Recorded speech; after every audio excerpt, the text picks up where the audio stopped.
안에 있니? 문이 왜 안 열리니? 비밀번호 잘못된 거야? 어머님, 조용하세요. 오늘은 좀 곤란할 것 같아요. 저희 집에 특별한 손님이 오셔서요. 특별한 손님? 이게 무슨 개떡 같은 소리야? 오늘 내 생일인 거 너도 알잖아. 알아요, 어머님. 그런데 오늘은 저희 가족끼리만 시간을 보내고 싶어서요. 어머님께서 양해해 주시면 좋겠어요. 뭐라고? 내 생일에 내가 내 집에 못 들어가고 이렇게 문 밖에서 기다리라는 거야? 이 집이 누구 덕에 생긴 집인데? 어머님, 진짜 특별한 손님이 왔어요. 가족끼리 시간 좀 보낼게요. 어머님께서 조금만 이해해 주시면 좋겠어요. 나는 너희 가족이 아닌 거냐? 내가 이 집을 마련하려고 얼마나 고생했는데 나를 이렇게 대하는 게 맞는 거니? 어머님이 고생하신 거 압니다. 하지만 이 집은 이제 저희가 살아가는 집이에요. 어머님과 계속 함께 지내는 게 저희한테는 솔직히 너무 힘들어요. 힘들다고? 내가 너희를 위해 뭘 못해줬니? 내가 뭐라고 했어도 너희 잘 되라고 한 말 아니었어? 그런 내 마음이 이렇게 돌아온다는 게 너무 서운하다. 어머님, 저희도 힘들어요. 어머님이 매번 오셔서 이래라 저래라 하시는 것도 스트레스였어요. 저희도 저희만의 생활을 하고 싶어요. 너 완전 또라이구나? 며느리는 생일을 맞이한 어머니를 왜 문 밖에 세워두는 또라이가 된 걸까요? 정신적으로 문제가 있는 것 같아 보이는데요. 아들은 아내 없는 걸까요? 제가 저 입장이라면 너무 화가 나서 어떻게 했을지 저 자신조차 궁금한데요. 어떤 사연인지 들어보겠습니다. 안녕하세요. 경기도 외곽에 사는 70세 신민자입니다. 저는 40년 동안 수원에서 작은 식당을 운영했습니다. 남편과 함께 새벽부터 밤늦게까지 일하며 하나뿐인 아들 준호를 키웠습니다. 준호는 공부도 잘했고 이 회사에 취직해서 열심히 일하더니 결국 팀장까지 되었습니다. 아들의 결혼 소식을 들었을 때는 정말 기뻤습니다. 예비 며느리 미연은 39살의 부동산 중개사였습니다.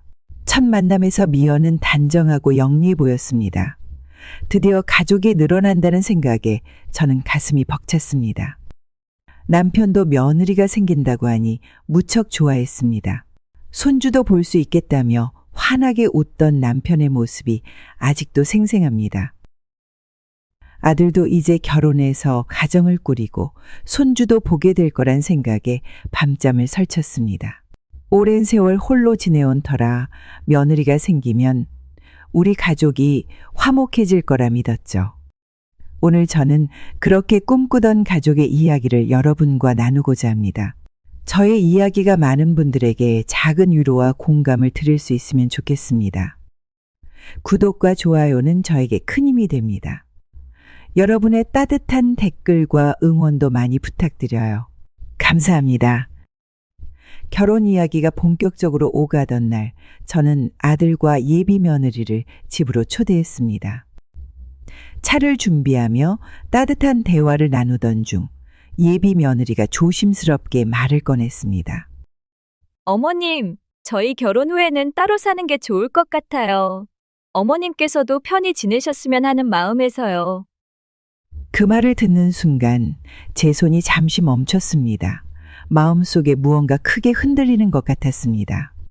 평생 아이들을 위해 살아왔고 결혼 후에는 새로운 가족으로서 더 가까운 관계를 맺을 거라고 믿어왔습니다. 그런데 그 말은 마치 제 기대를 단번에 무너뜨리는 것처럼 느껴졌습니다. 하지만 저는 깊은 숨을 들이쉬고 차분하게 대답했습니다. 그래, 그렇게 생각했다니 이해는 해. 다만 나로서는 조금 당황스러워. 한 번도 이런 이야기를 생각해 본 적이 없어서. 제 목소리가 떨리지 않도록 노력했지만 마음은 그렇지 않았습니다. 지금까지 저는 부모로서 제 역할을 다했다고 믿었습니다.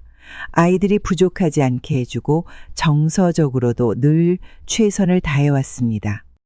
그러면서 결혼 후에는 서로 의지하며 더 따뜻한 가족으로 살아갈 거라는 작은 희망을 품고 있었습니다. 그런데 처음부터 멀리 떨어져 지내야 한다는 이야기를 들으니 서운함이 밀려왔습니다. 예비 며느리는 미안한 표정으로 고개를 숙였습니다. 어머님, 제가 드리는 말씀이 불편하게 들리셨다면 정말 죄송해요.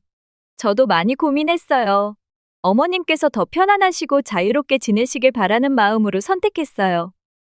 그 말을 들으니 잠시 혼란스러웠던 제 마음이 조금은 가라앉는 것 같았습니다.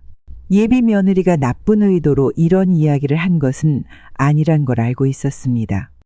하지만 그렇다고 제가 느끼는 서운함과 허전함이 쉽게 사라지는 것은 아니었습니다. 저는 미소를 지으려 애쓰며 대답했습니다. 네가 그렇게 생각했다니 고맙기도 하구나. 하지만 나로서는 너희와 조금 더 가까운 거리에 있고 싶었어. 그것도 작은 바람이었거든. 제 말을 들은 아들과 예비 며느리는 아무 말 없이 고개를 끄덕였습니다. 방 안에는 잠시 정적이 흘렀고 저는 찻잔을 들어 식어버린 차를 천천히 마셨습니다. 마음 한편으로는 이런 이야기를 나누는 것도 우리 가족에게 필요한 과정일 거라고 애써 생각해 보려 했습니다. 결혼식은 소박하지만 정성껏 준비된 자리였습니다.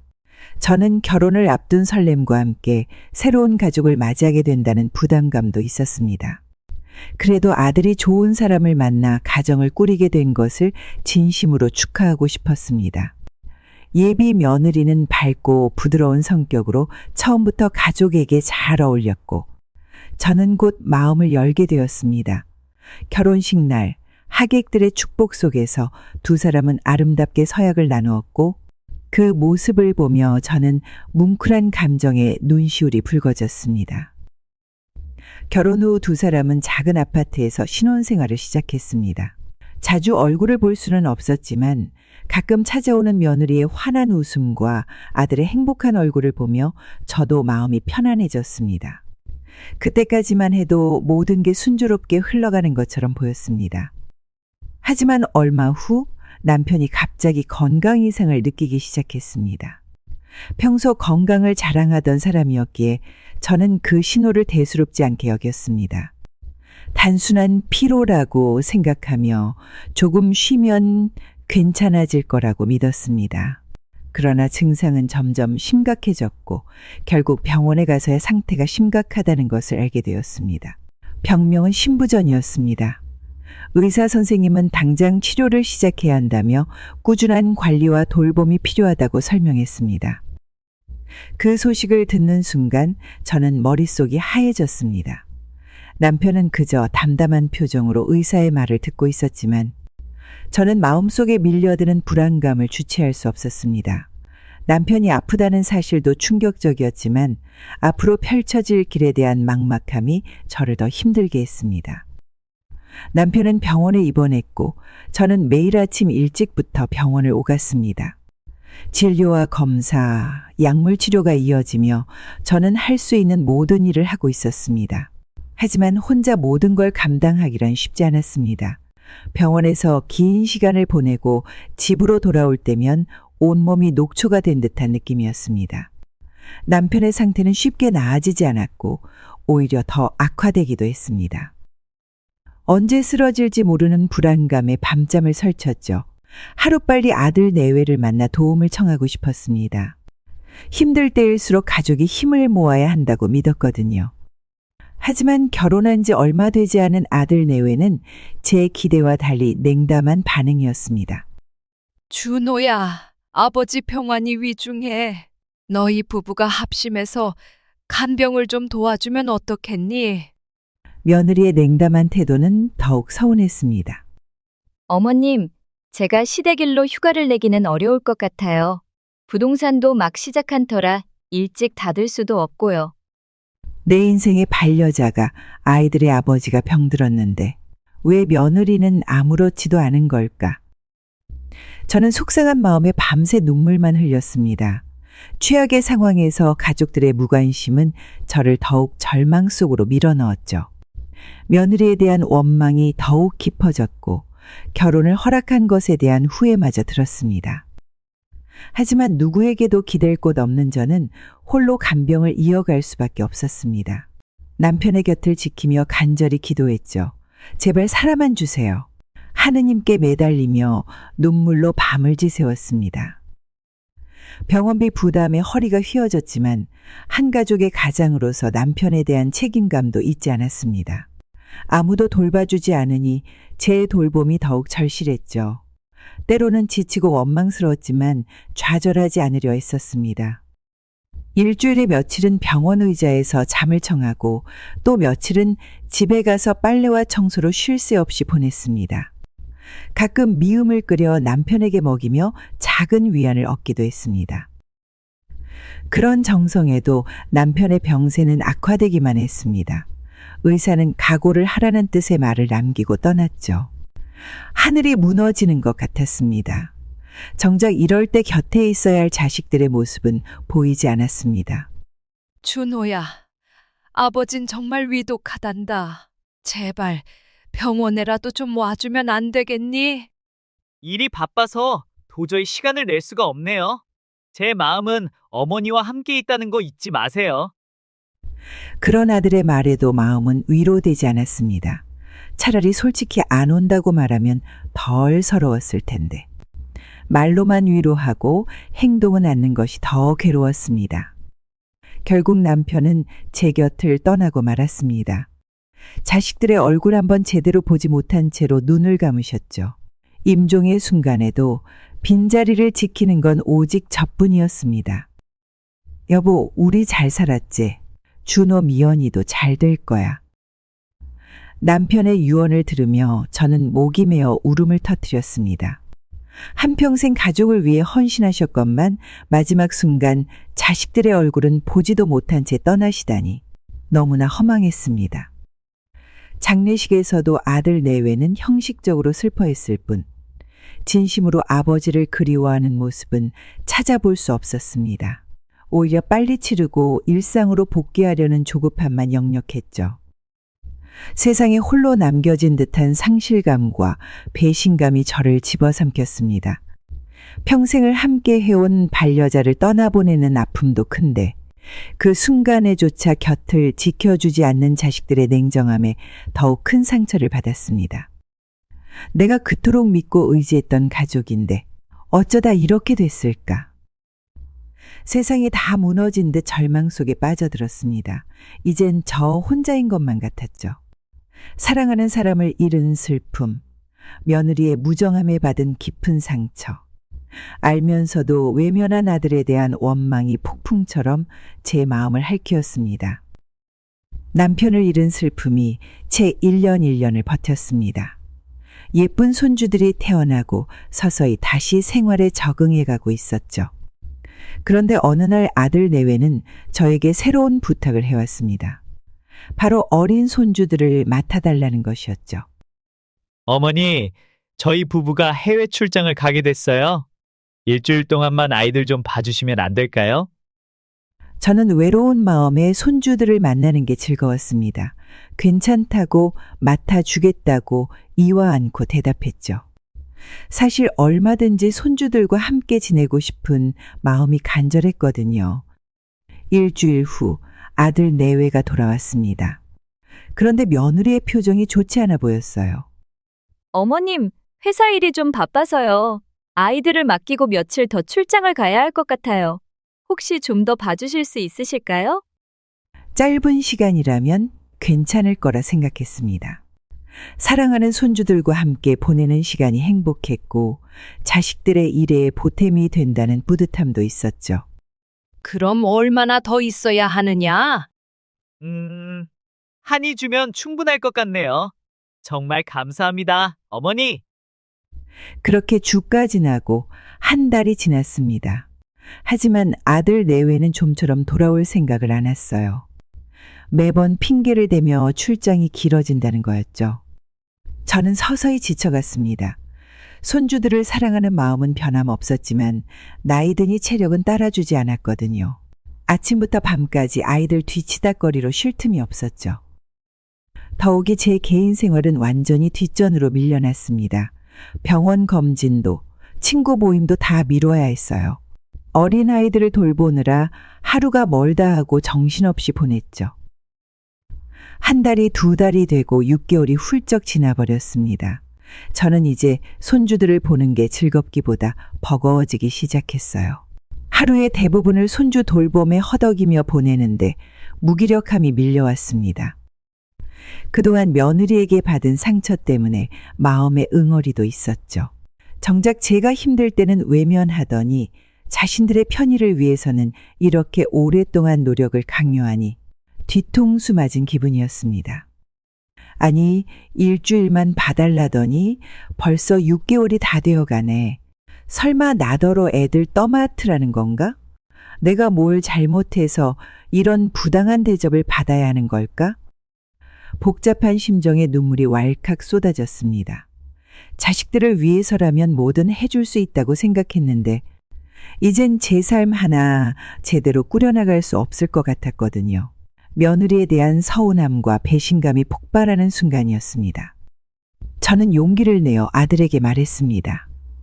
얘야, 어머니도 사람인데 계속 이렇게 애들만 돌볼 수는 없어. 나도 건강이 좋지 않은데 너희 부부 일까지 다 감당하기엔 역부족이야.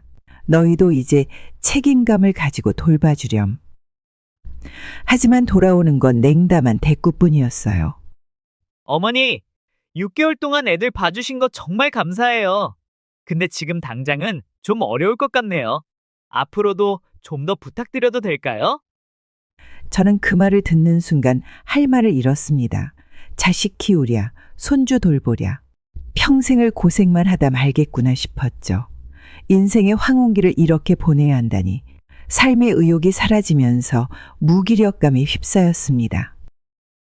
내가 뭘 그리 잘못했길래 이런 불행을 겪어야 하는 거지?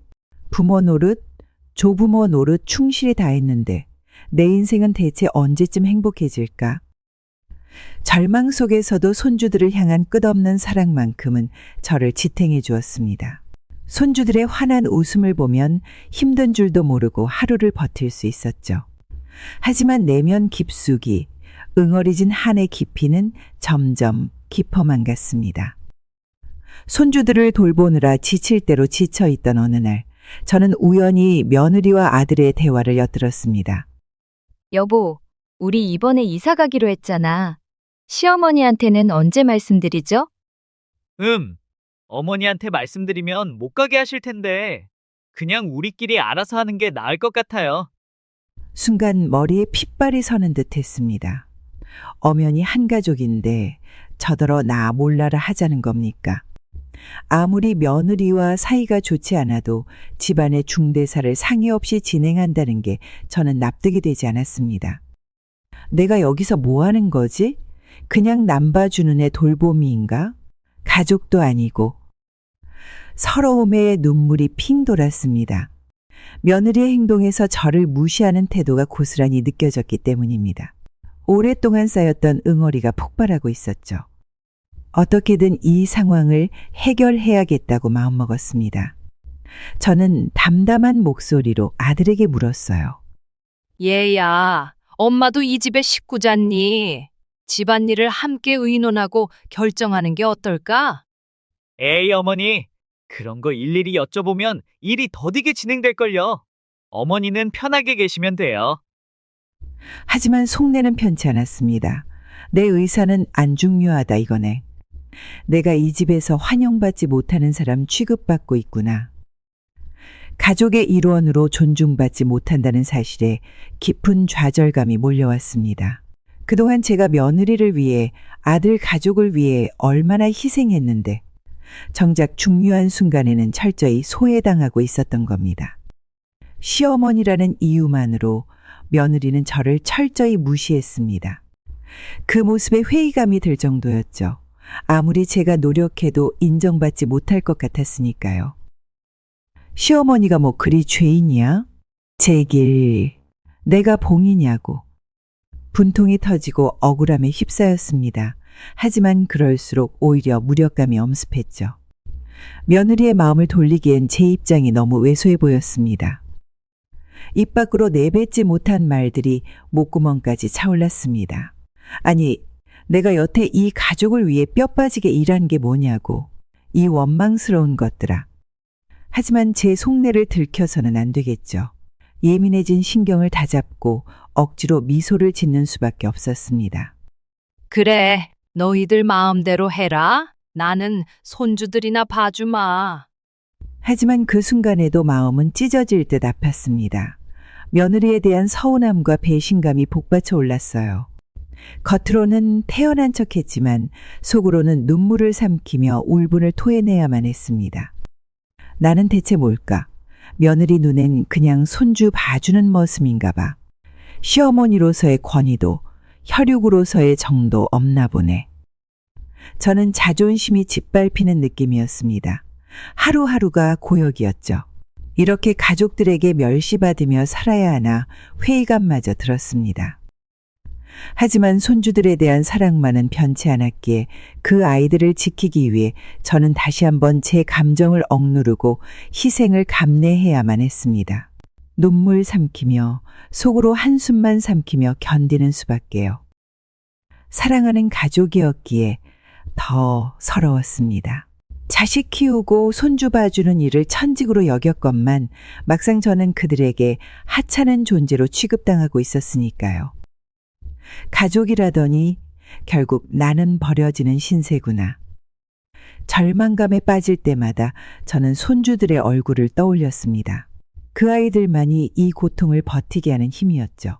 언젠가 손주들이 자라서 저의 사랑과 헌신을 알아줄 날을 꿈꾸며 하루하루를 버텨냈습니다. 저는 한 해의 정성을 담아 명절 음식을 장만했습니다. 아이들이 입맛에 맞지 않을까 걱정도 되었지만 정성껏 준비한 음식이라 믿어 의심치 않았죠. 식구들이 모두 모이자 기쁜 마음으로 상을 차렸습니다. 그런데 며느리가 갑자기 저를 불러내더니 뜻밖의 말을 하는 게 아니겠어요. 어머님, 솔직히 우리 아이들이 이런 음식들을 안 좋아해요. 너무 늙은 입맛에 맞춘 것 같아서 다음부턴 좀 현대식으로 해주세요. 순간 멍해졌습니다.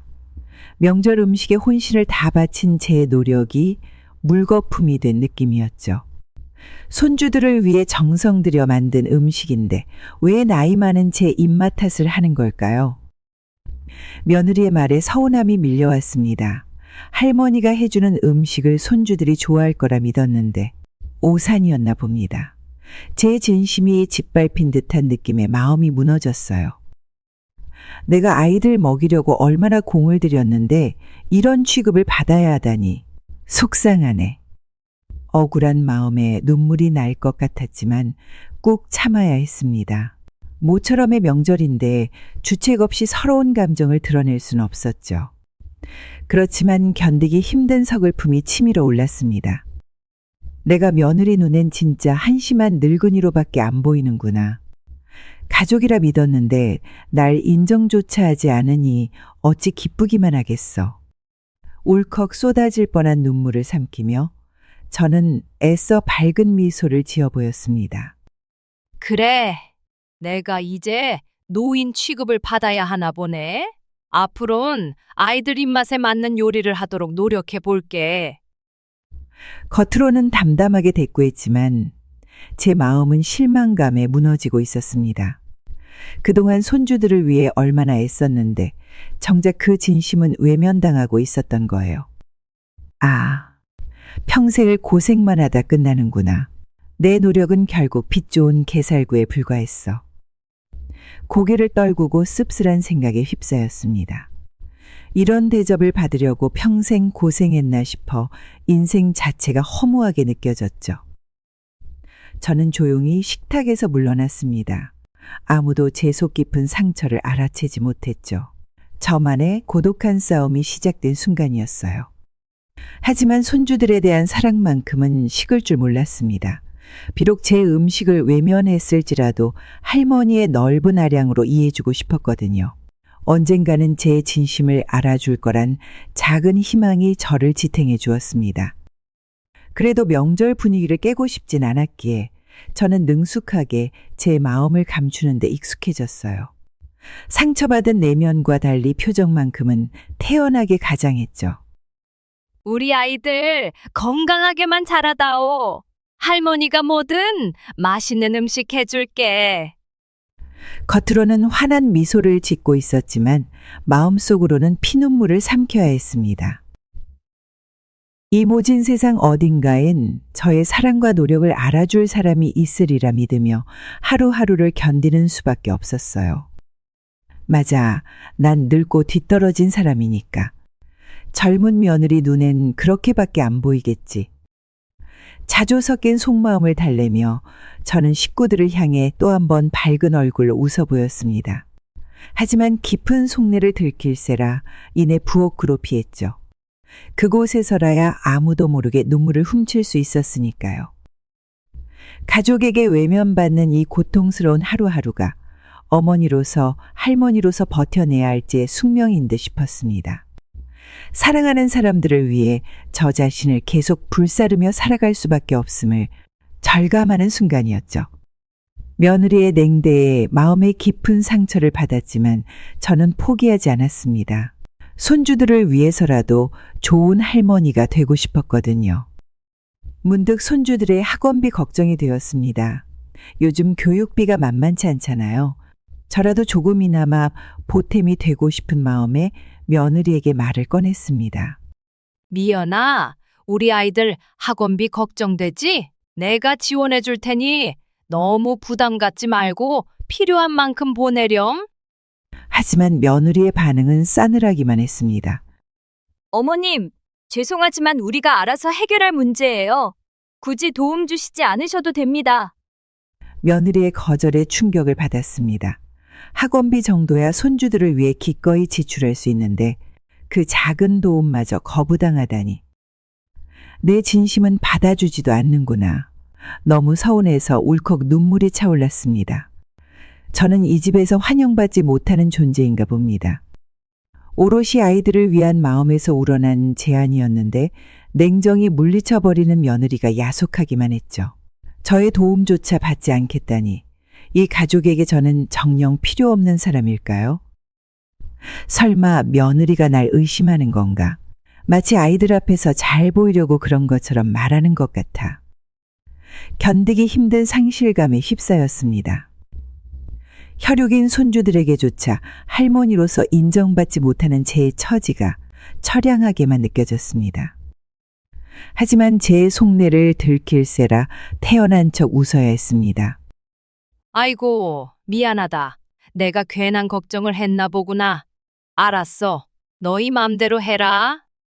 겉으로는 담담히 웃어 보였지만 가슴 한편이 무너져 내리는 것 같았습니다.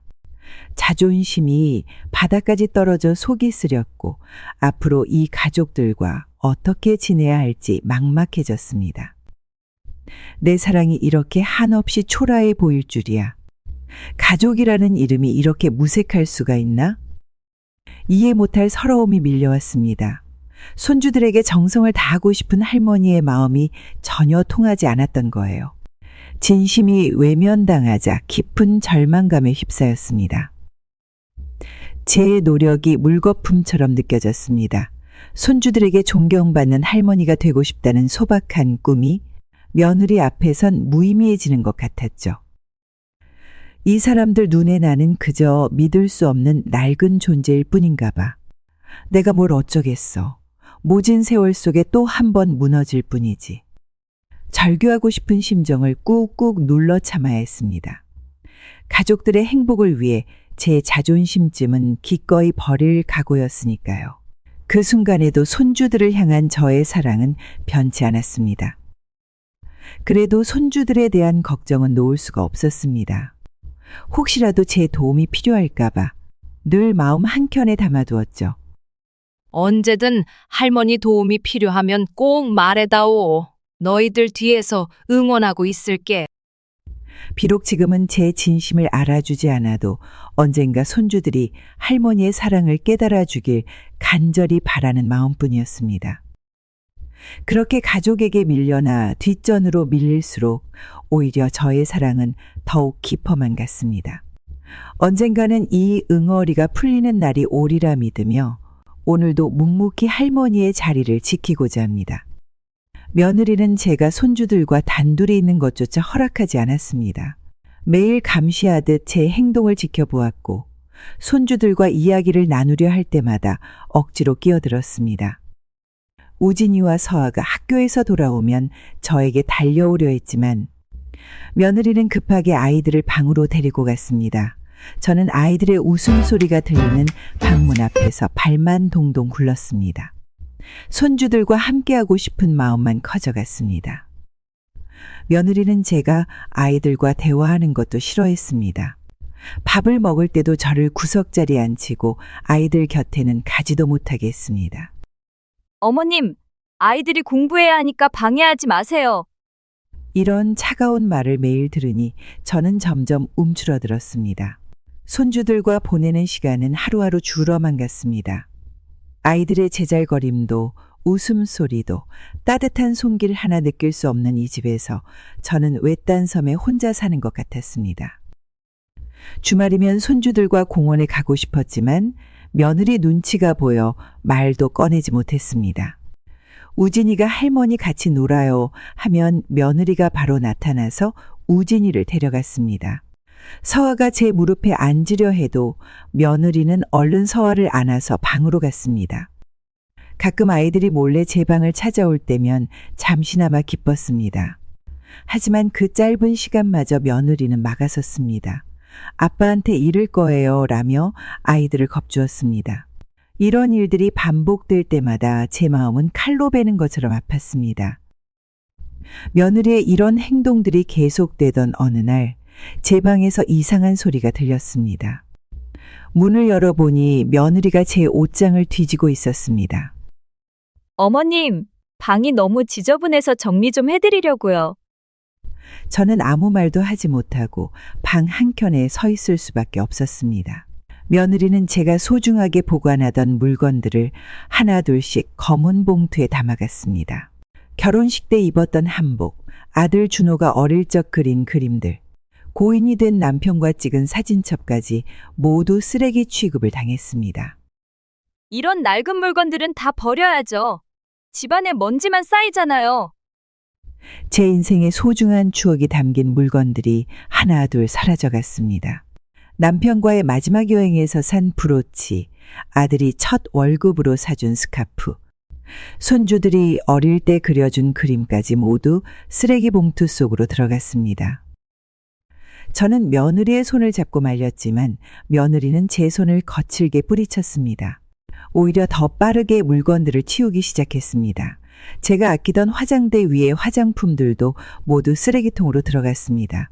남편이 마지막으로 선물해준 향수병도 차갑게 봉투 속으로 던져졌습니다. 방 안에 가득했던 추억들이 순식간에 사라져버렸습니다. 며느리는 제 방을 마치 호텔 객실처럼 차갑고 깔끔하게 만들어버렸습니다. 벽에 걸려있던 가족 사진들도 모두 떼어내버렸습니다. 창가에 놓아둔 화분들도 베란다로 옮겨졌고 책장에 오래된 책들도 모두 사라졌습니다. 며느리가 나간 후 텅 비어버린 방을 보며 한동안 말을 잃었습니다. 오랜 세월 동안 모아온 추억들이 단 하루 만에 사라져버렸습니다. 이제 제 방에는 차가운 침대와 텅 빈 옷장, 깨끗하지만 너무나 삭막한 벽들만 남았습니다. 다음날 아침 일찍 쓰레기장으로 달려갔지만 이미 수거차가 다녀간 뒤였습니다. 제 인생의 소중한 순간들을 담은 물건들은 이렇게 며느리 손에 의해 영영 사라져버렸습니다. 방으로 돌아와 텅 빈 서랍을 열어보았습니다. 남편의 마지막 편지가 들어있던 서랍, 아이들의 어린 시절 앨범이 있던 서랍, 옛 친구들과 찍은 사진이 가득했던 서랍, 이제는 모두 비어 있었습니다. 창문으로 들어오는 햇살이 차갑게 느껴졌습니다.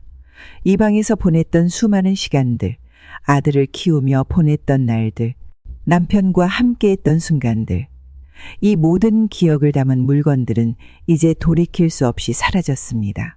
며느리는 단순히 물건을 버린 것이 아니라 제 인생의 한 부분을 강제로 지워버린 것이었습니다.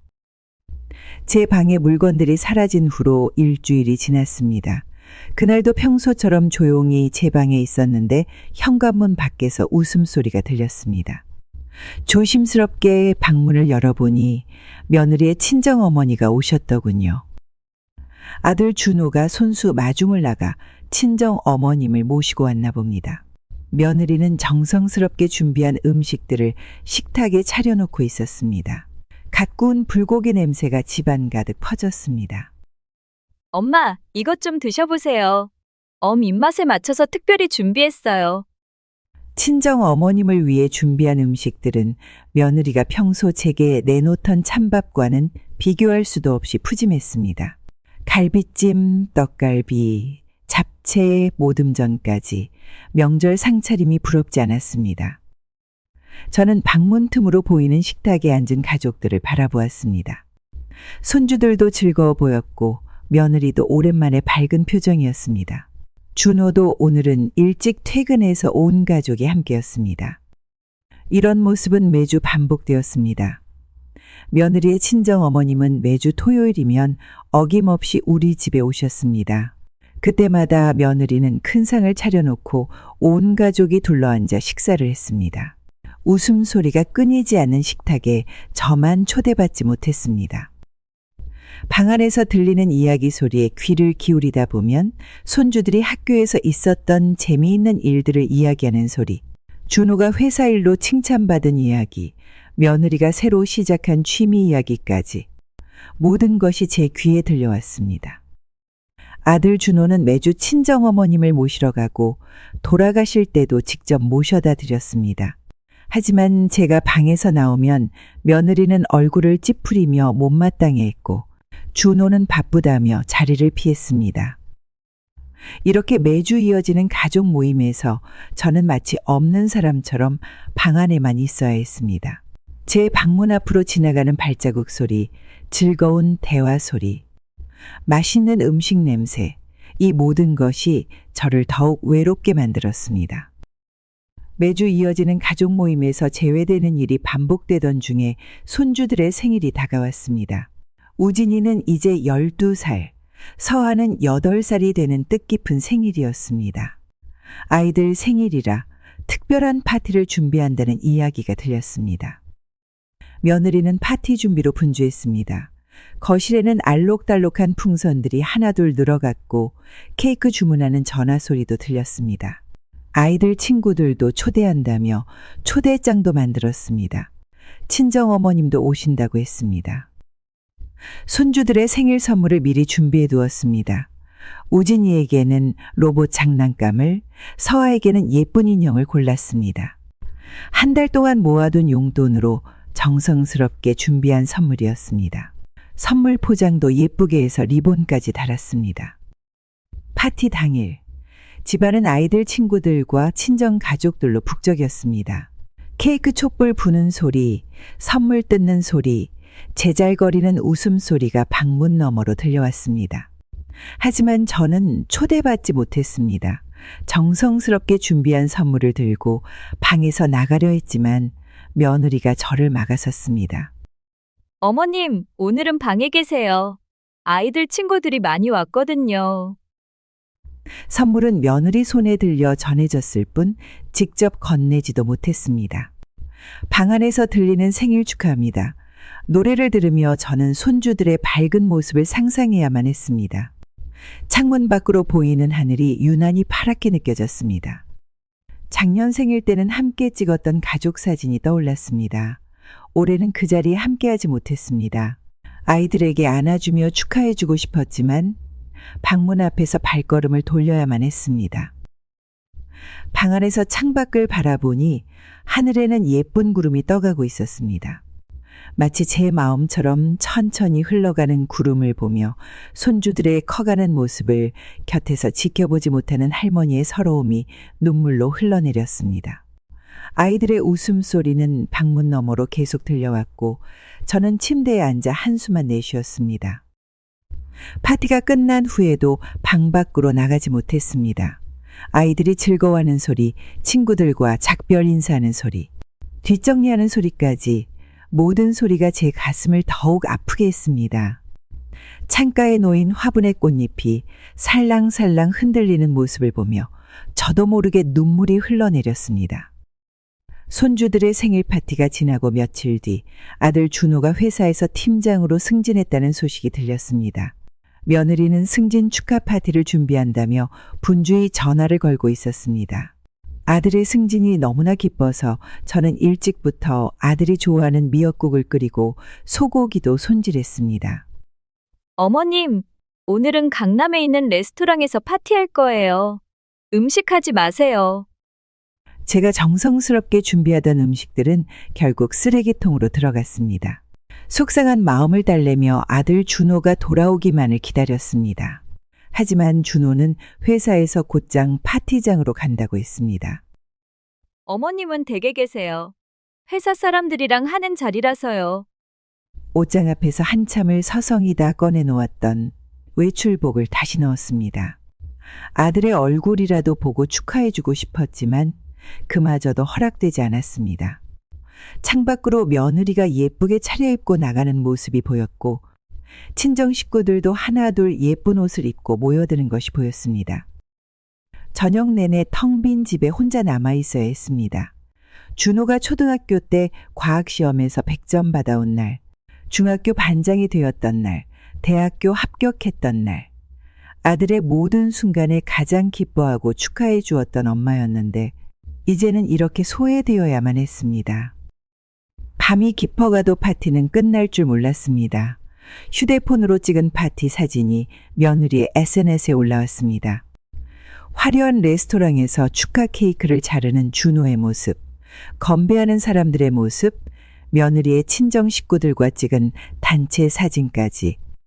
저 혼자만 빠진 축하 자리였습니다. 옛날 준호의 어린 시절 사진을 보면서 밤을 지새워야 했습니다. 아들의 승진 파티 이후 며느리의 행동들이 자꾸 마음에 걸렸습니다. 저는 방 안에서 지난 날들을 하나하나 떠올려 보았습니다. 처음에는 제가 며느리의 마음을 더 이해하려 노력했어야 했나 생각했습니다. 하지만 시간이 지날수록 며느리의 행동이 너무 지나치다는 생각이 들었습니다. 손주들과의 만남을 막고 집안 대소사에서 제외시키고 방에서만 지내게 하는 일들이 결코 정상적이지 않았습니다.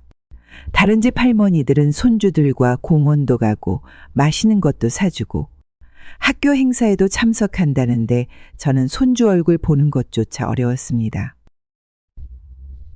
이웃집 할머니가 들려주신 이야기도 마음에 걸렸습니다. 손주들과 놀아주는 할머니들 모습을 보면서 제가 겪는 상황이 얼마나 비정상적인지 깨달았습니다.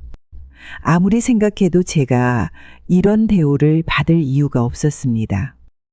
며느리의 친정어머니는 매주 초대받아 손주들과 시간을 보내는데 저는 왜 방에만 있어야 하는지 이해할 수 없었습니다. 아들의 승진 파티에도 초대받지 못한 것은 너무나 서운했습니다. 이제는 더 이상 참기 힘들었습니다. 제 방의 물건들을 마음대로 버리고 손주들과의 만남을 막고 가족 행사에서 제외시키는 며느리의 행동은 명백한 학대였습니다.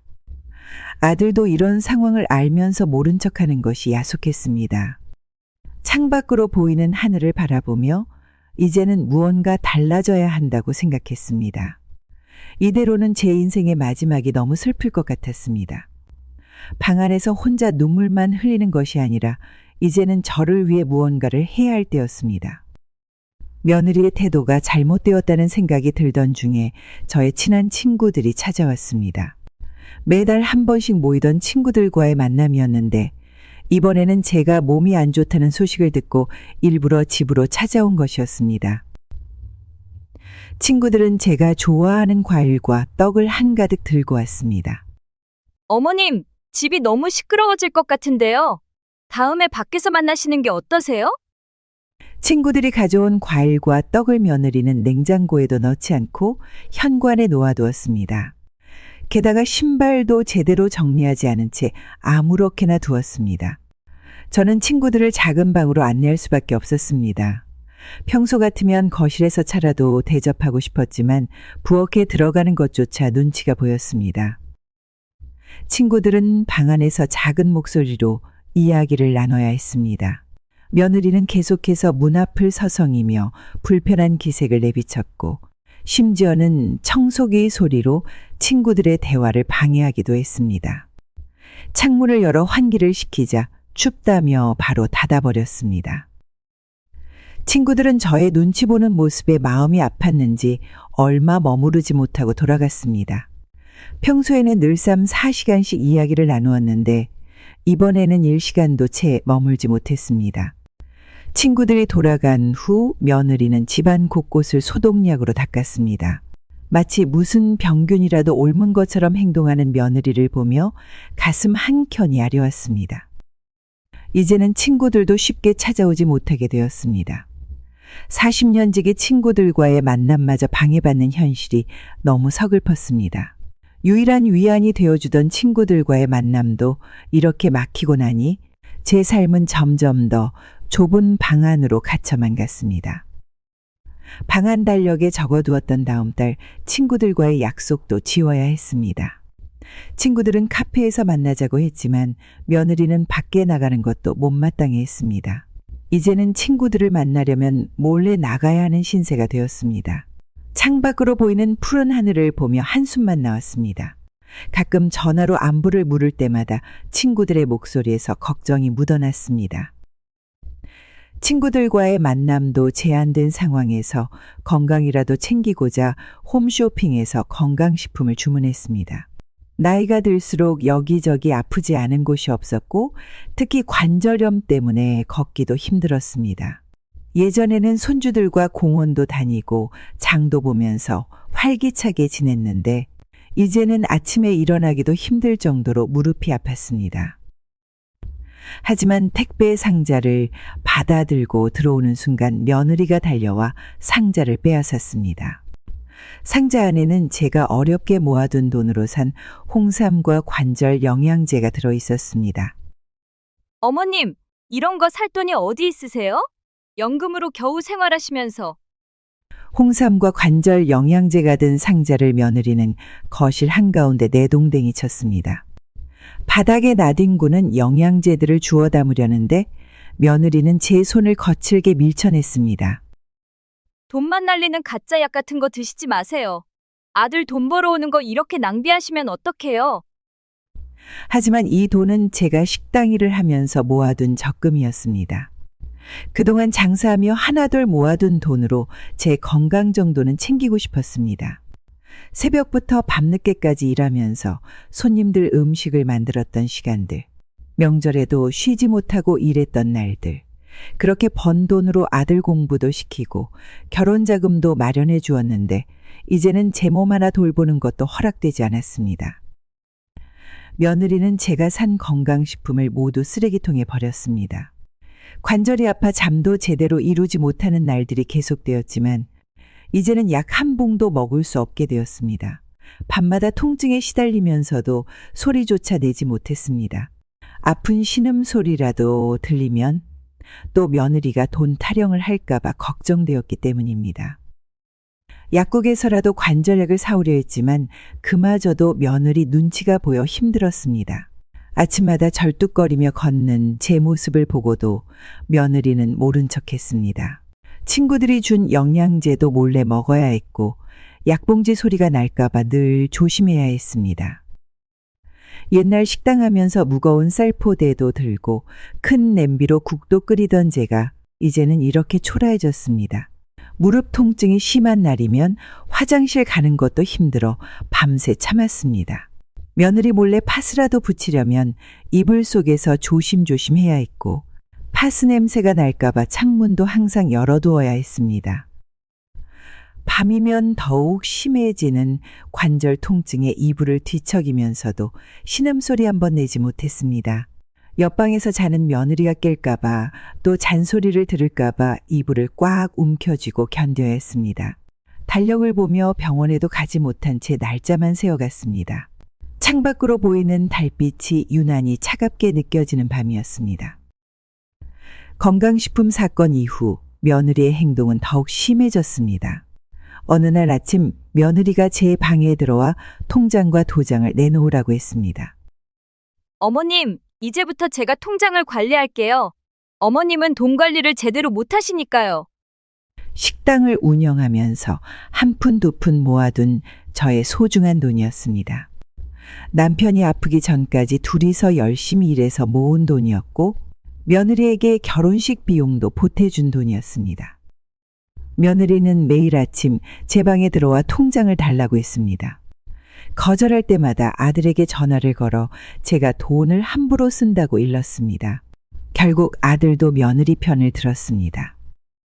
어머니, 이제 연세도 있으시니까 통장 관리는 며느리한테 맡기세요. 제가 평생 모은 돈인데 이제는 1,000원 한 장 마음대로 쓸 수 없게 되었습니다. 손주들 용돈도 주지 못하게 되었고 친구들과 밥 한 끼 먹으러 가는 것도 허락받아야 했습니다. 통장을 내어주고 나서부터 용돈을 타서 써야 했습니다. 용돈을 받기 위해 며느리 앞에서 굽실거려야 했고 어디에 쓸 건지 일일이 보고해야 했습니다. 병원비를 달라고 할 때면 영수증까지 제출해야 했습니다. 명절에 손주들에게 용돈을 주려고 해도 이제는 빈손으로 서 있어야 했습니다. 친구들 모임에 참석할 때도 회비를 내지 못해 눈치를 봐야 했고 때로는 모임에 나가지 못하기도 했습니다. 며느리는 제 통장에서 돈이 나가면 바로 확인하러 왔습니다. 병원비를 찾아 쓴 날이면 병원 영수증을 들고 와서 하나하나 따졌고 약국에서 약을 사면 어떤 약을 샀는지 일일이 확인했습니다. 평생을 절약하며 모아온 돈이었습니다. 남편과 함께 식당에서 밤늦게까지 일하면서 모은 돈이었고 아들 공부시키느라 한 푼도 헛되이 쓰지 않은 돈이었는데 이제는 그 돈조차 마음대로 쓸 수 없게 되었습니다. 방구석에 놓인 텅 빈 지갑을 바라보며 눈물만 흘렀습니다. 통장을 빼앗긴 날로부터 일주일이 지난 어느 날 옆집 김할머니가 저를 찾아왔습니다. 할머니의 표정이 무척 안 좋아 보였습니다. 마트 앞에서 우연히 며느리를 만났다는 이야기부터 시작했습니다. 옥순 씨, 할 말이 있어서 왔어요. 마음이 많이 아플 텐데 어제 마트 앞에서 며느리가 다른 사람들한테 옥순 씨 험담하는 걸 들었어요. 며느리는 마트 앞에서 이웃들에게 저를 치매 환자 취급하며 험담을 했다고 합니다. 돈을 막 쓰고 손주들을 못 살게 굴고 집안을 더럽힌다는 말까지 했다고 합니다. 심지어 제가 밤중에 집안을 돌아다니며 이상한 행동을 한다는 거짓말까지 퍼뜨렸다고 합니다. 김할머니의 이야기를 들으며 눈물이 앞을 가렸습니다. 오랫동안 한 동네에서 살면서 쌓아온 제 명예가 며느리의 말 한마디에 무너져 내렸습니다. 이제는 아파트 복도에서 이웃들과 마주치는 것도 부끄러워졌습니다. 특히 손주들을 못 살게 굴었다는 말이 가장 마음 아팠습니다. 손주들을 너무나 사랑했고 항상 잘해주고 싶었는데 오히려 나쁜 할머니가 되어버렸습니다. 창밖으로 학교를 다녀오는 손주들의 모습이 보일 때마다 가슴이 찢어질 것 같았습니다. 이웃들은 이제 저를 볼 때마다 수근거렸습니다. 전에는 반갑게 인사하던 사람들도 이제는 고개를 돌리고 지나갔습니다. 평생을 자식 키우고 이웃들과 정을 나누며 살아왔는데 이제는 정신이 온전하지 않은 사람처럼 취급받게 되었습니다. 며느리의 거짓말은 날이 갈수록 더해졌습니다. 다른 이웃들도 며느리가 여기저기 다니며 저를 나쁘게 이야기하는 것을 들었다며 전해주었습니다. 식당하면서 돈도 떼먹었다는 말까지 퍼뜨렸다고 합니다. 평생 단 한 번도 손에 끼치지 않고 장사했던 제가 이런 누명을 쓰게 될 줄은 몰랐습니다. 이웃들 사이에서 험담이 퍼지던 어느 날 손주들이 먹을 간식이라도 만들어 볼까 하고 부엌으로 향했습니다. 식당을 운영하면서 수많은 손님들의 입맛을 다스렸던 실력이 있었기에 손주들을 위해 맛있는 간식을 만들고 싶었습니다. 하지만 부엌 앞에서 며느리가 저를 막아섰습니다. 어머님은 부엌에 들어오시면 안 돼요. 위험하니까 방에만 계세요. 식당을 하면서 뜨거운 불도 다루고 큰 냄비로 국도 끓이고 수백 명의 식사를 준비했던 제가 이제는 부엌조차 들어갈 수 없게 되었습니다. 손주들이 좋아하는 호박전도 감자전도 부쳐줄 수 없게 되었습니다.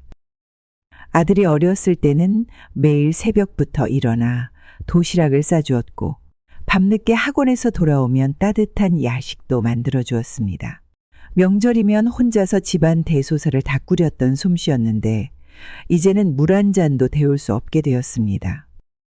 어머님이 만지시면 부엌이 더러워져요. 음식도 비위생적이고요.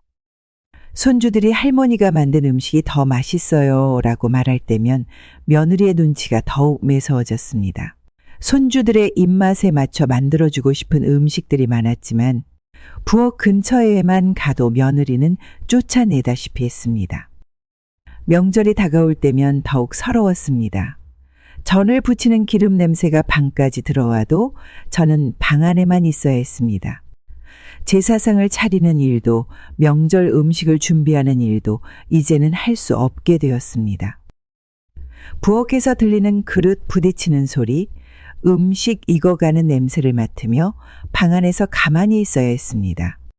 손주들은 할머니가 만든 호박전이 먹고 싶어요 라고 말하지만 이제는 그저 안타깝게 바라볼 수밖에 없었습니다. 이렇게 부엌에서도 쫓겨나고 주변 이웃들에게까지 험담이 퍼지면서 더는 참을 수 없다는 생각이 들었습니다. 처음에는 며느리를 이해하려 노력했고 제가 잘못한 것은 없는지 되돌아보기도 했습니다. 하지만 이제는 달랐습니다. 제 통장을 빼앗고 건강식품도 못 먹게 하고 손주들과의 만남도 막고 심지어 부엌에도 못 들어가게 하는 이런 행동들이 단순한 오해나 실수가 아니었다는 것을 깨달았습니다. 창밖의 하늘을 바라보며 지난 시간들을 돌아보았습니다.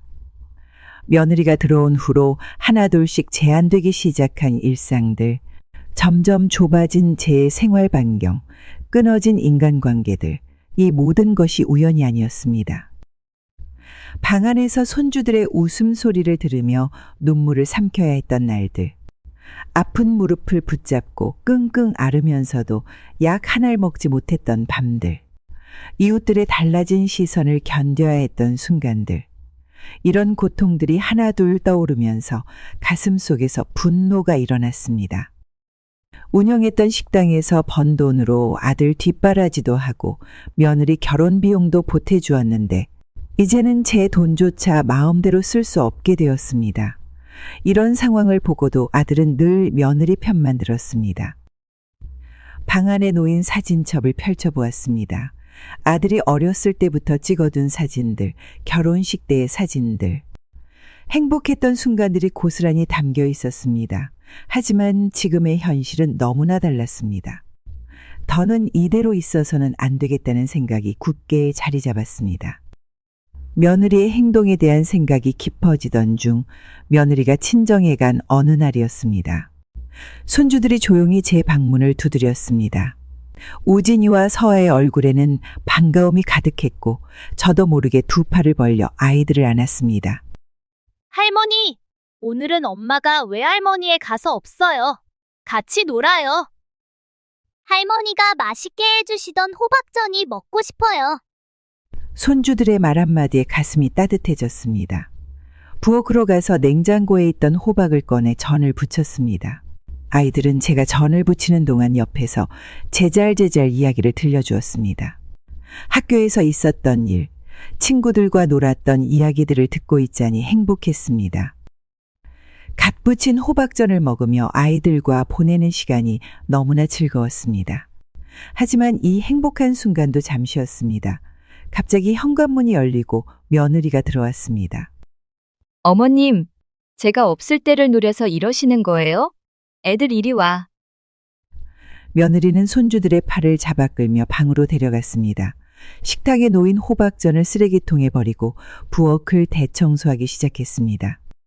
마치 무슨 큰 잘못이라도 저지른 것처럼 소독약을 뿌리고 닦아냈습니다. 앞으로 제가 없을 때는 절대로 애들 근처에도 가지 마세요. 아이들한테 안 좋은 영향을 미치니까요. 아이들은 방 안에서 울음을 터뜨렸고 저는 그 소리를 들으며 가슴이 찢어지는 것 같았습니다. 손주들과 함께한 짧은 행복이 이렇게 막을 내리고 말았습니다. 방으로 돌아와 창밖을 바라보니 하늘이 점점 어두워졌습니다. 며느리는 아들에게도 전화를 걸어 저를 심하게 몰아세웠습니다. 제가 아이들을 꿰어서 위험한 행동을 하게 했다느니 비위생적인 음식을 먹였다느니 없는 일까지 만들어 이야기했습니다. 당신 어머니가 애들 몰래 데리고 가서 음식을 먹이고 있었어요. 이러다가 애들 탈이라도 나면 어쩌려고 그래요?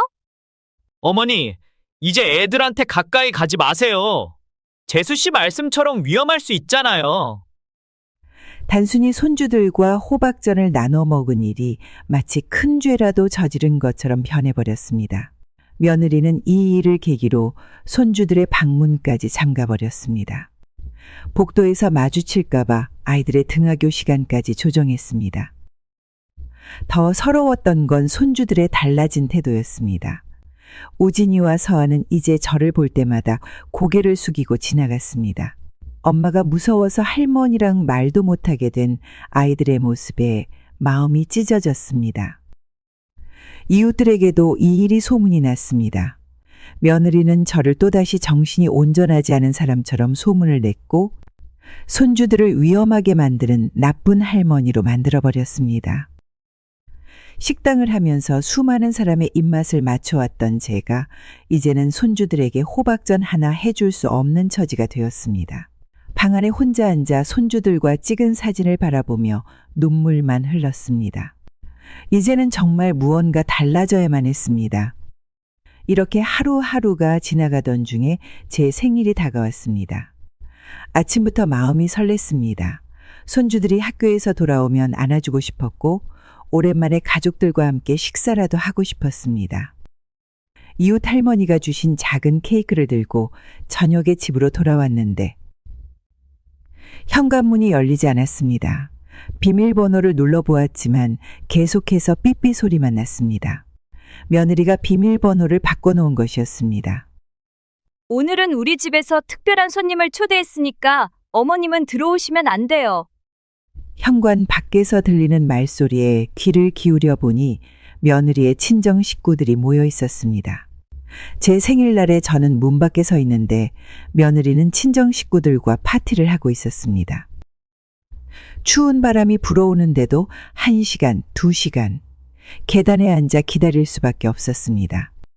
손에 들고 있던 케이크는 점점 차가워졌고 발은 얼음장처럼 차가워졌습니다.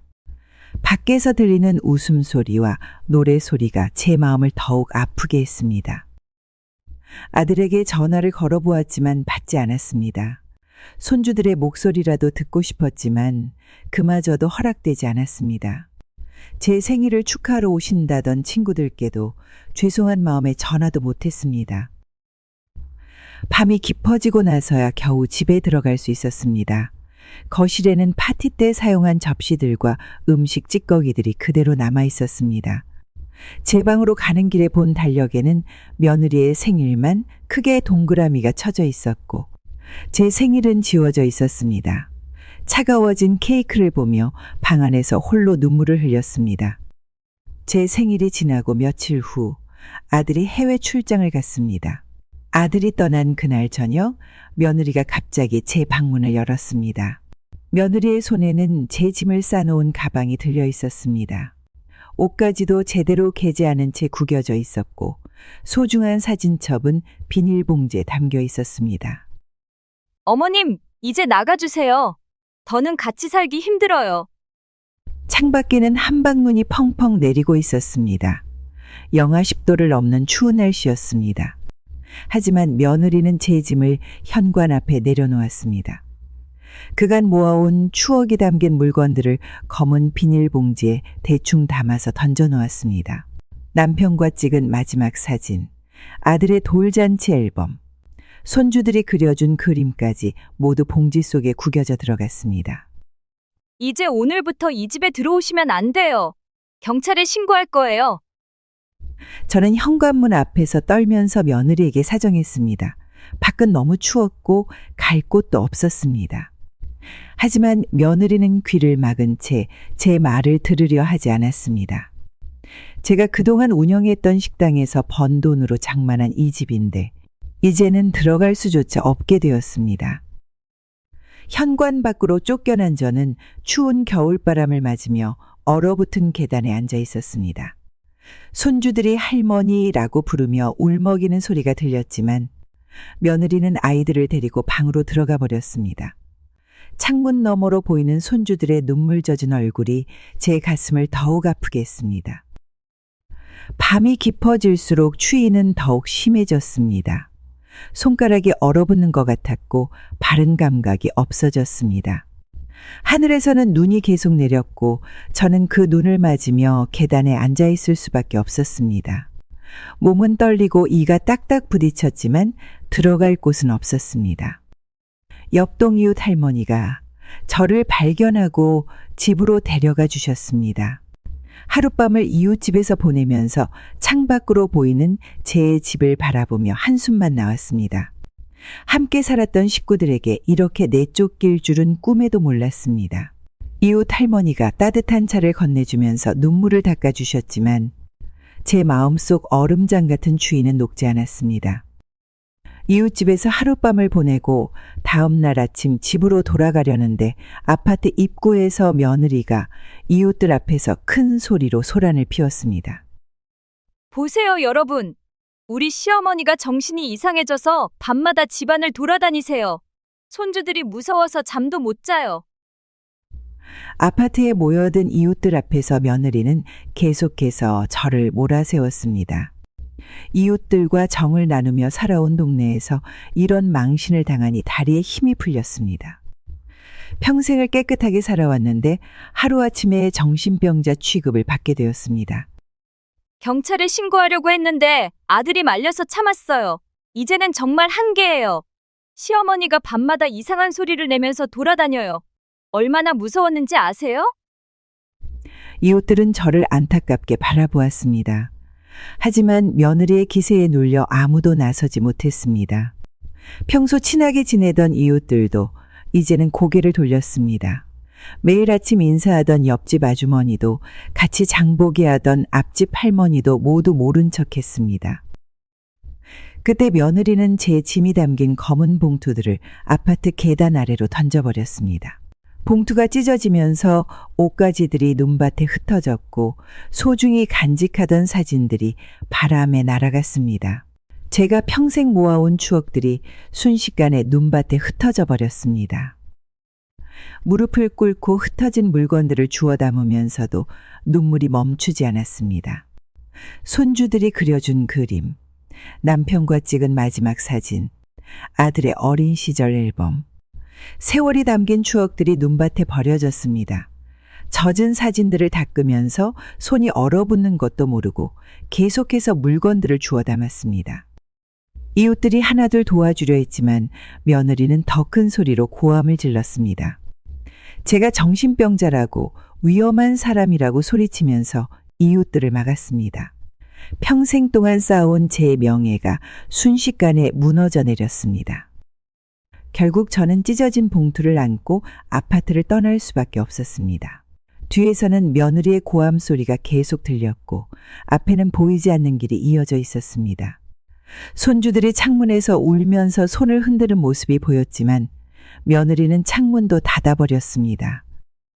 버스 정류장 벤치에 앉아 봉투 속 흩어진 사진들을 정리하면서 눈물이 멈추지 않았습니다. 사랑하는 손주들 곁에서 이렇게 쫓겨나게 될 줄은 몰랐습니다. 비닐봉지 안에는 찢어진 옷가지들과 젖어버린 사진들, 구겨진 손주들의 그림이 뒤엉켜 있었습니다. 차가운 겨울바람이 불어올 때마다 몸도 마음도 더욱 시려왔습니다. 이제 갈 곳도 없고 의지할 곳도 없는 저는 버스 정류장 벤치에 홀로 남겨져 끝없이 눈물만 흘렸습니다. 평생을 일궈온 제 삶이 한순간에 무너져버린 그날, 하늘에서는 계속해서 차가운 눈이 내렸습니다. 버스 정류장에서 한참을 앉아 있다가 40년 지기 친구 정숙 씨에게 전화를 걸었습니다. 정숙 씨는 제 상황을 듣자마자 택시비를 보내주었고 저는 친구의 집으로 향했습니다. 정숙 씨의 집에 도착하니 503동에 사시는 박할머니가 마침 와 계셨습니다. 박할머니는 제가 쫓겨난 이야기를 듣더니 한참을 망설이다 말씀을 꺼내셨습니다. 옥순 씨, 사실 며느리 일이 있어요. 제가 아침마다 공원 산책을 나가는데 한 달 전부터 수상한 걸 봤어요. 박할머니의 말씀으로는 며느리가 매주 화요일 아침 8시에 아이들을 학교에 보내고 나면 아파트 정문 앞에서 검은색 외제차를 탄다고 했습니다. 할머니는 수상한 마음에 휴대폰으로 몰래 동영상을 찍어 두셨다고 합니다. 처음엔 그냥 지나칠까 했는데 며느리가 옥순 씨를 그렇게 힘들게 하는 게 마음에 걸려서. USB를 꺼내시는 박할머니의 손이 떨렸습니다. 영상 속에는 며느리가 낯선 남자와 차에 타는 모습이 찍혀 있었고 심지어 키스하는 장면까지 있었습니다. 저도 정숙 씨도 박할머니도 한동안 말을 잇지 못했습니다. 제가 쫓겨날 때까지 이런 일이 있었다는 게 믿기지 않았습니다. 아들에게 전화를 걸었고 아들은 곧장 정숙 씨의 집으로 달려왔습니다.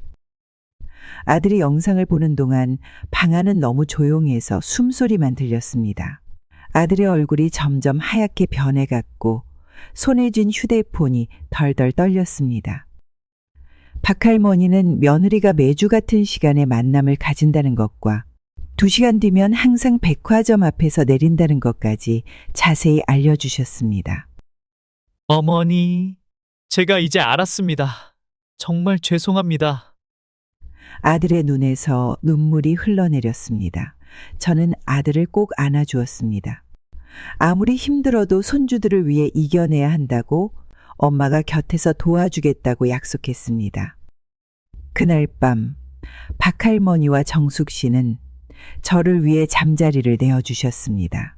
이제는 진실을 마주할 때였고 새로운 시작을 준비해야 했습니다. 아들과 손주들을 지키기 위해 그리고 제 자신을 위해서도 이 싸움을 시작해야 했습니다.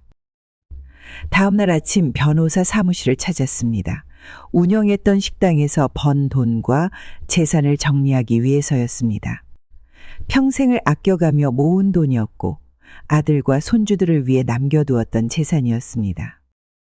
어머님, 재산을 손주들 명의로 신탁하면 며느리가 절대 손댈 수 없습니다. 변호사의 말씀을 들으니 마음이 조금 놓였습니다. 식당을 팔아서 장만한 집, 적금, 보험금 모두를 손주들 명의로 옮기기로 했습니다. 우진이와 서아가 대학교에 들어갈 때까지는 돈을 찾을 수 없도록 설정했습니다. 아들도 이 결정에 동의했습니다. 며느리의 불륜 사실을 알게 된 후 아들은 완전히 달라졌습니다. 이제는 제 말에 귀를 기울이고 손주들을 더 잘 돌보겠다고 약속했습니다. 서류 작성을 마치고 나오는데 가슴이 뭉클했습니다. 제가 평생 모은 돈이지만 이제는 손주들을 위한 든든한 버팀목이 될 것이라고 생각하니 눈물이 났습니다. 우진이가 의사가 되고 싶다던 말, 서아가 피아노를 배우고 싶다던 말이 떠올랐습니다. 며느리는 재산이 손주들 명의로 넘어갔다는 소식을 듣고 크게 화를 냈다고 합니다. 하지만 이제는 아무것도 할 수 없었습니다. 법적으로 완벽하게 손주들의 재산이 되었기 때문입니다. 정숙 씨의 집으로 돌아오는 길에 문득 하늘이 맑아 보였습니다. 손주들의 미래를 지켜낼 수 있다는 생각에 마음이 한결 가벼워졌습니다. 이제 며느리는 제 재산에 손도 댈 수 없고 손주들의 미래도 안전하게 지킬 수 있게 되었습니다. 저녁이 되어 아들이 찾아왔습니다. 아들의 눈에는 미안함과 감사함이 가득했습니다. 식당하면서 허리가 휘도록 일했던 시간들, 밤늦게까지 손님 치우면서 번 돈으로 이제는 손주들의 꿈을 이뤄줄 수 있게 되었다고 생각하니 가슴이 벅차올랐습니다. 오늘 밤에는 오랜만에 편히 잠들 수 있을 것 같았습니다. 창밖으로 보이는 달빛이 어제보다 더 밝아 보였고 내일은 더 좋은 일이 있을 것 같은 예감이 들었습니다. 재산을 정리한 후 박할머니가 또 다른 중요한 정보를 알려주셨습니다. 며느리가 운영하는 부동산 중개사무소에서 불법 거래가 이루어진다는 소문이었습니다. 처음에는 믿기 힘들었지만 피해자들의 이야기를 들으면서 충격을 받았습니다. 옥순 씨, 며느리가 집주인 몰래 전세금을 빼돌린다는 이야기가 있어요. 피해자들이 여럿 있다고 해요. 우리 동네 김 씨 할머니도 피해자예요. 이 말을 듣고 바로 변호사를 찾아갔습니다. 변호사는 피해자들을 찾아 증거를 모으기 시작했습니다. 한 달 동안 피해자만 10명이 넘게 나왔습니다. 며느리는 전세금을 받고도 집주인에게 돈을 전달하지 않았고 가짜 계약서를 만들어 이중 계약을 했다고 합니다. 첫 번째 피해자는 70대 노인이었습니다. 평생 모은 돈이 억을 전세금으로 맡겼다가 모두 잃어버렸다고 합니다. 이제는 찜질방을 전전하며 지낸다는 말에 가슴이 찢어질 것 같았습니다. 두 번째 피해자는 젊은 부부였습니다. 결혼 자금으로 모은 돈을 모두 잃고 신혼집도 못 구해 고시원에서 살고 있다고 했습니다.